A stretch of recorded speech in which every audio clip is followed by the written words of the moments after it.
Tower cranes are machines used for lifting and transporting loads weighing up to several tons. Most tower cranes have a maximum radius of 70 to 80 meters. The counter jib is on the opposite side of the mast from the jib. It holds the engine and the counterweights.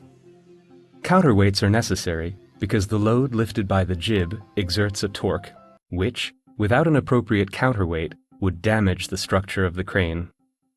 The trolley, responsible for lifting and moving the load, runs along the jib.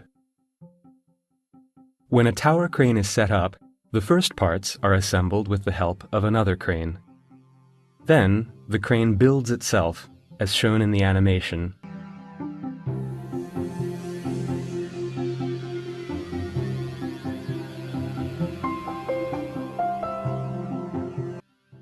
Such cranes are called self-erecting cranes.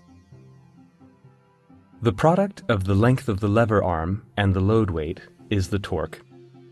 If this exceeds a certain limit, the structure of the crane may be damaged, the jib may break, or the crane may tilt.